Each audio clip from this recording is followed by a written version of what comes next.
I came from a long line of military men. My father, grandfather, great-grandfather, all the way back. Growing up, I was raised on their war stories and heroic tales of battle. Perhaps that's why the events with my little brother Timmy were so disturbing. Our family's proud military heritage had always been a source of strength, not anguish. My parents met in the Air Force and married young. Dad was stationed overseas often, so Mom became the anchor of our family. With her fiery red hair and fierce determination, she ran our household with military precision. Despite growing up an Army brat, constantly being uprooted to new bases and schools, I never doubted Mom's unwavering love and protection. By the time I was 10 years old, Dad had retired as a decorated officer and we settled into a small town in Virginia. It was there, finally enjoying the stability of a permanent home, that Mom and Dad decided to have another child. I had been an only child, the sole recipient of their attention and affection for a decade. So you can understand my apprehension at the idea of a new sibling. Those apprehensions turned into full-blown unease the day Timmy was born.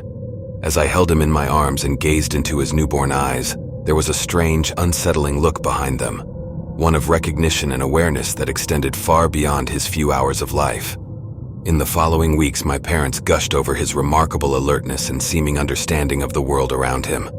But I felt a chill run down my spine every time our eyes met. There was an intensity there, a bottomless depth that made my heart race with unease.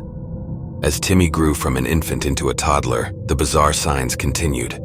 He would stare at the antique pendulum clock on the wall, watching it intently as if he knew the mechanisms behind the swinging motion. He displayed an irrational fear of our neighbor's German Shepherd dog, cowering whenever it came near. More disturbingly, he started having astonishingly vivid night terrors, screaming about the darkness and the rats, until Mom or Dad could console him. Then, one morning after a restless night, Timmy looked up at me over his cereal bowl and uttered the words that would change everything. "I remember the war," he said. My blood turned to ice in my veins. "What did you say?" I asked in a trembling voice. His small eyes narrowed and he repeated the words that will be forever etched into my memory. "I remember the trenches and the artillery and the poison gas. I remember dying, smothered in my own blood in the muds of France." Somehow, someway, my baby brother was recounting memories. Impossible, horrifying memories of a soldier's brutal death in World War I. Over the next few years, the floodgates of his past life opened wide, and he told us in terrifying detail of his role as a British infantry soldier trapped in hellish trench warfare. He knew things no child could possibly know. The names of battles, military strategies, the sounds and smells of the front lines. He would thrash in his bed at night, reliving explosions and bayonet charges that had occurred over a century ago. Objects like burnt cooking pots or rusty metal would send him into panic attacks, as he vividly flashed back to the horrors of no man's land. Mom and Dad insisted we get him therapy and medical help, but nothing could dislodge or explain away the visceral, traumatic recollections. He existed in a perpetual state of terror, his mind trapped reliving the atrocities of his former life over and over again.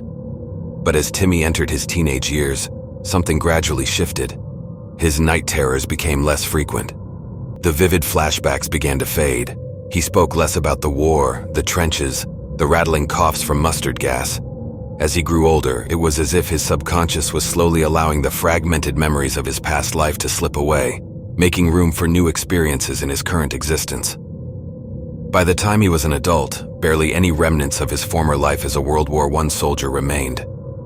The horrific images and emotional scars that had once tormented him had faded into hazy, distant echoes. While he could never fully forget, Timmy was finally able to embrace his present reality and live a relatively normal life, unburdened by the psychological turmoil of his previous incarnation's violent demise. I don't know why he was reincarnated to experience that unending cycle of anguish as a child, only to have it gradually erased. But I'll never forget the chilling, hollow stare in his eyes when the memories were at their peak, the eyes of someone who had glimpsed humanity's darkest depths.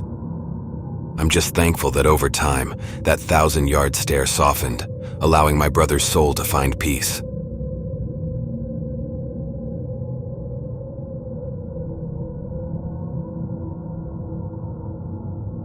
I live in the heart of the city all my life, surrounded by the constant noise and chaos that comes with life in one of the busiest metropolises in the world.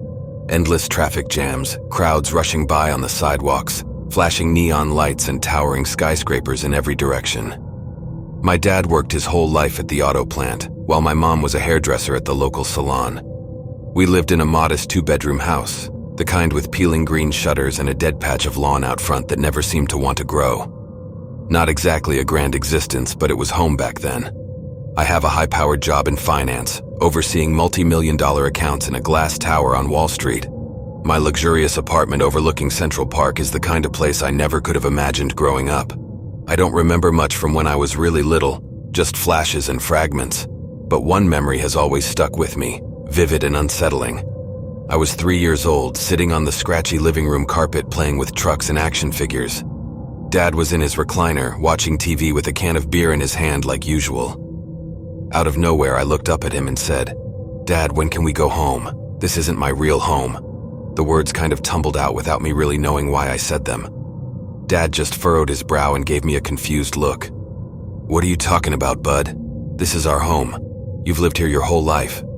I shook my head adamantly and told him that my real home is in the suburbs, in a big gray house with a nice backyard.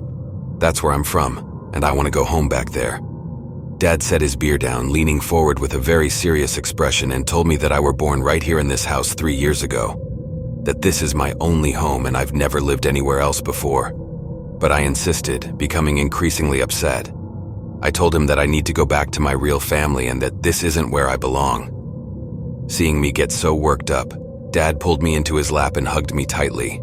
He assured me that it's okay. I'm just confused from some crazy dream I had.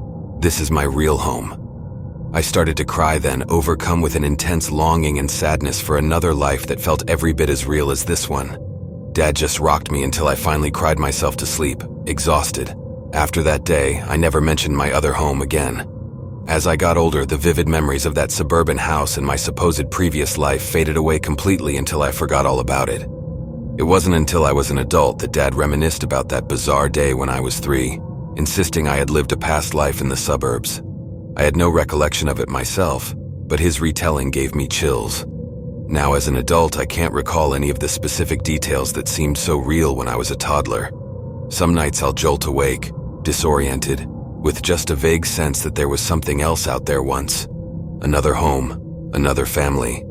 Until reality sets back in and I'm left wondering, was that just an overactive childhood imagination? Or could I have had a past life that my conscious mind no longer has access to? I may never know the truth, but that experience as a toddler, however fleeting and now forgotten, has stuck with my dad over the decades. A hint of something bigger that can never quite be grasped.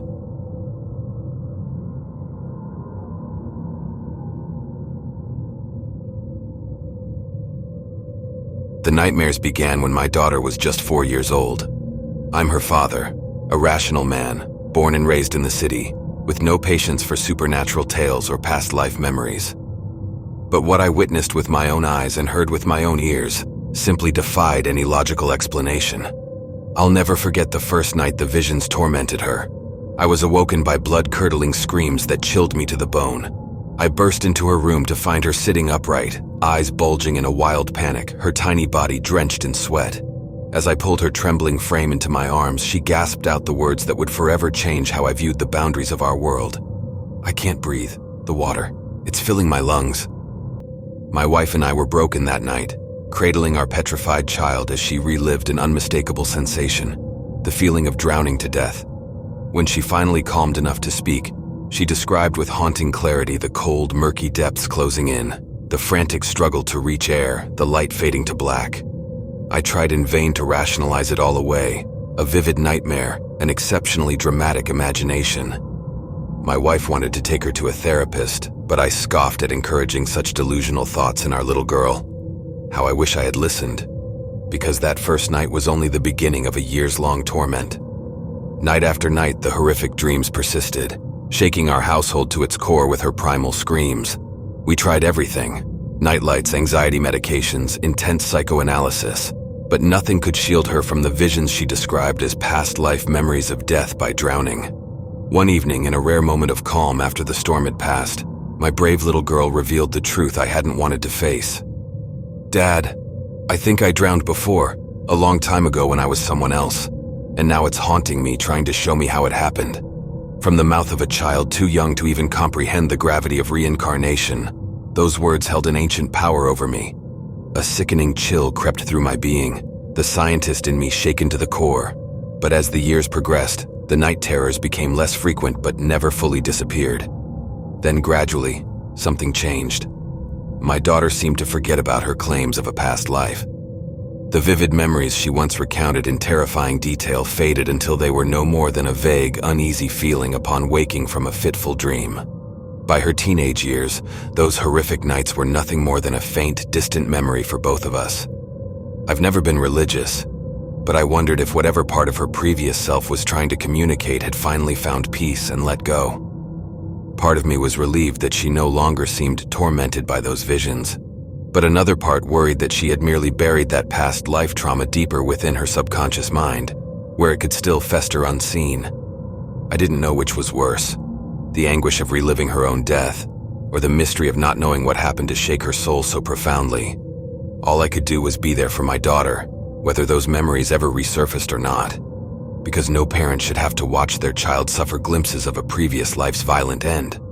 I was just grateful that chapter seemed to finally be closed, and she could live this life fully and fearlessly, though I'll never stop wondering what truth her childish nightmares were trying to reveal from the other side of the veil. Those early years left indelible scars on me as a father, hampering my ability to be the protector she needed against threats I couldn't understand or defend her from.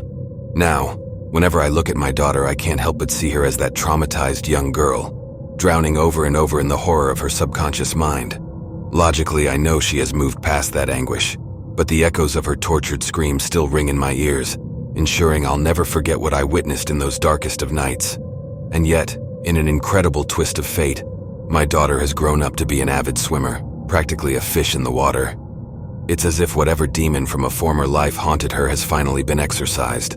She takes to pools and lakes with a natural grace and fearlessness that reassures me her nightmares are finally behind her. I'll never understand how she paradoxically evolved from that petrified little girl, tormented by suffocating visions, to someone so at peace in the embrace of the deep.